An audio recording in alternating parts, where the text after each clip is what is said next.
এর আগে দশকের পর দশক ধরে আরব বিশ্বের অলিখিত অবস্থান ছিল ফিলিস্তিন সমস্যার সমাধান না হওয়া পর্যন্ত ইসরায়েলকে স্বীকৃতি দেওয়া যাবে না। মিশর সম্পর্ক করছে 1979 সালে, জর্ডান করছে 1994 সালে। কিন্তু আব্রাহাম চুক্তি ওই যে সেই ঐক্যমত যে ফিলিস্তিন প্রশ্নে যদি পাশ কাটানো হয় তাইলে সরাসরি সম্পর্ক স্বাভাবিক করা যাবে না। তো এখন এই চুক্তি বলছে যে না, এটা ছাড়াও তুমি সম্পর্ক স্বাভাবিক করতে পারো। তো কেন চুক্তির নাম আব্রাহাম? আব্রাহাম মানে ইব্রাহিম থেকে আসছে আর কি। আব্রাহাম মানে নবী ইব্রাহিম থেকে আসছে আর কি, পিস বি আপন হিম। কারণ ইহুদি, খ্রিস্টান, ইসলাম এই তিন ধর্মে তাকে অভিন্ন পিতৃপুরুষ হিসাবে মানে। উদ্দেশ্য ছিল অভিন্ন উত্তরাধিকারের প্রতীক তুলে ধরা। তবে ফিলিস্তিন কর্তৃপক্ষ এটাকে পিঠে ছুরি মারা হিসাবে দেখছে, কারণ তাদের রাষ্ট্র প্রশ্নে কোনো অগ্রগতি ছাড়াই আরব দেশগুলো ইসরায়েলের সাথে সম্পর্ক করছে। তো এই সম্পর্কে আজারবাইজান আসলে কি পায়? এক নাম্বার, আজারবাইজান অত্যাধুনিক অস্ত্র পায়। স্টকহোম ইন্টারন্যাশনাল পিস রিসার্চ ইনস্টিটিউটের তথ্য মতে 2016 থেকে 2020 সালে এই সময়ের মধ্যে আজারবাইজানের মোট বড় অস্ত্র আমদানির প্রায় 69-70% আসছে ইসরায়েল থেকে। এই সময় প্রেসিডেন্ট আলিয়েভের ভাষ্যমতে বাকু প্রায় $5 বিলিয়ন অস্ত্র এবং সামরিক প্রযুক্তি কিনছে, যার মধ্যে ছিল কুখ্যাত আত্মঘাতী ড্রোন যার নাম ছিল হারপ এবং হারমেস অ্যারোস্টার ড্রোন। 2023 সালে প্রায় $1.5 বিলিয়ন বারাক MX ক্ষেপণাস্ত্র প্রতিরক্ষা ব্যবস্থা এবং $120 মিলিয়ন দুইটা স্যাটেলাইট কেনার চুক্তিও হয়।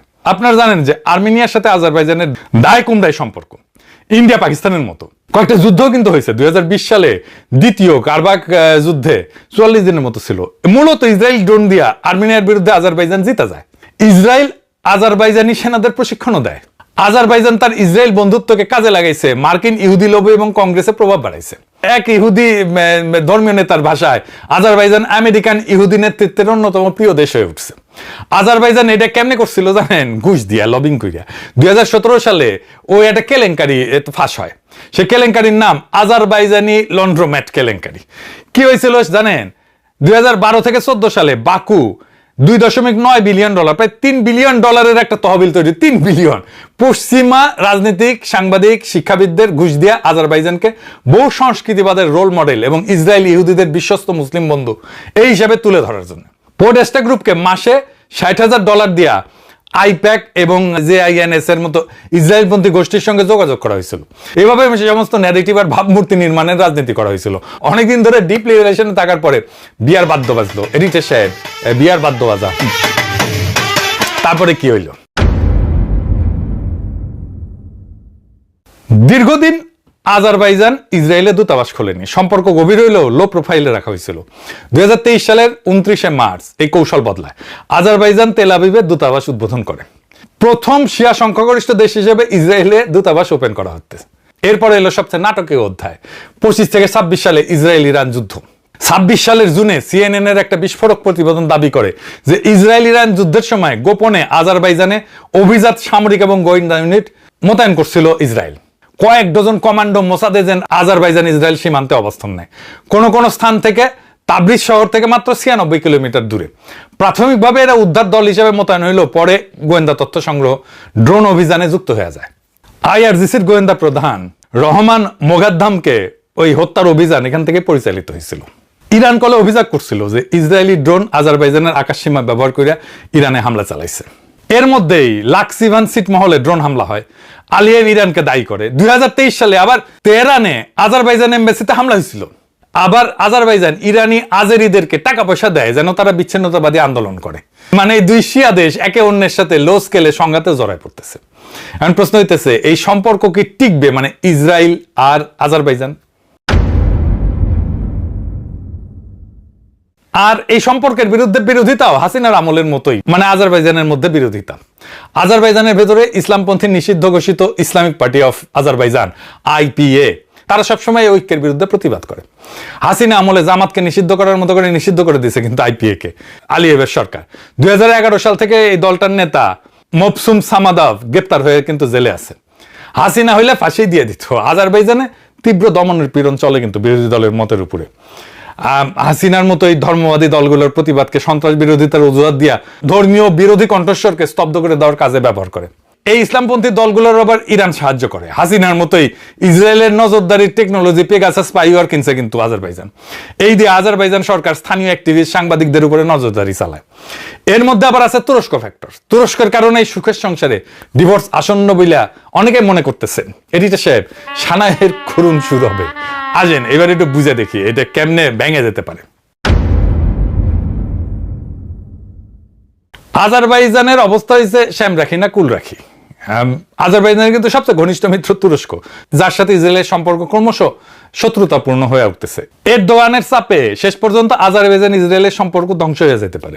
আজারবাইজান আর তুরস্ক নিজেদেরকে এক জাতি বলে, কিন্তু ওদের স্লোগানই আছে এক জাতি দুই রাষ্ট্র নামে। তুরস্কের সঙ্গে আজারবাইজানের সম্পর্কটা সম্পূর্ণ ভিন্ন মাত্রার। দুই দেশের নিজেদের ভাষায় এটা এক জাতি দুই রাষ্ট্র, জাতিগত, ভাষাগত, সাংস্কৃতিক এবং ঐতিহাসিক ভ্রাতৃত্ব। এখানে সহযোগিতা কেবল অস্ত্র বেচা কেনা সীমাবদ্ধ না। 2020 সালের কারবাক যুদ্ধে তুরস্ক শুধু অস্ত্র দেয়নি, সরাসরি সামরিক প্রশিক্ষণ দিছে, রাজনৈতিক পলিটিক্যাল কভার দিছে, কূটনৈতিক সাহায্য করছে, এমনকি যোদ্ধা সরবরাহেও যুক্ত ছিল। আর সবচেয়ে বড় কথা, দুই দেশের মধ্যে একটা আনুষ্ঠানিক প্রতিরক্ষা জোট আছে 2021 সালে সুসা ঘোষণা বলে, যেখানে একে অন্যকে রক্ষার অঙ্গীকার আছে। ইসরায়েলের সঙ্গে এরকম কোনো জোট নাই কিন্তু আজারবাইজানের। আজারবাইজান এখন শ্যাম রাখি না কুল রাখি দশা হয়েছে। তার কিছু কিছু সাইন দেখা যাইতেছে, কিন্তু ইসরায়েল তার নিজের একজন নাগরিককে রক্ষা করতে পারেনি আজারবাইজানের হাত থেকে। আসেন ওই গল্পটা দেখে, ওটা বুঝে দেখা দরকার। অনেকে হয়তো জানে না, ছোট গল্প এগুলো সাইড লাইনের গল্প, কিন্তু এটা জানা দরকার।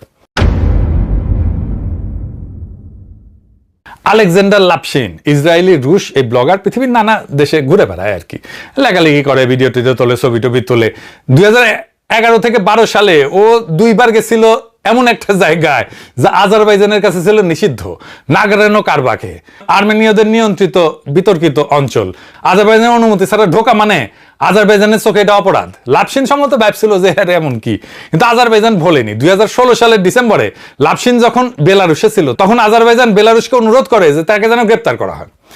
তারপরে শুরু এক অদ্ভুত টানাপোড়েন। ইসরায়েল প্রতিবাদ জানায়, কারণ লাপশিন তো তাদেরও নাগরিক, কিন্তু সে প্রতিবাদ কাজে আসেনি। বেলারুশ তাকে তুলে দেয় আজারবাইজানের হাতে। আজারবাইজানের আদালত 3 বছরের কারাদণ্ড দেয়। তারপরে সব ঘটে একটা ভয়ঙ্কর ঘটনা, কারাগারের ভেতরে লাপশিনের উপরে হামলা হয়, বাংলাদেশের মতো ঘটনা আর কি। তাকে সংকটজনক অবস্থায় হাসপাতালে নিতে হয়, মারাই যেত প্রায়, বাইসে উঠছে কোনো মতে।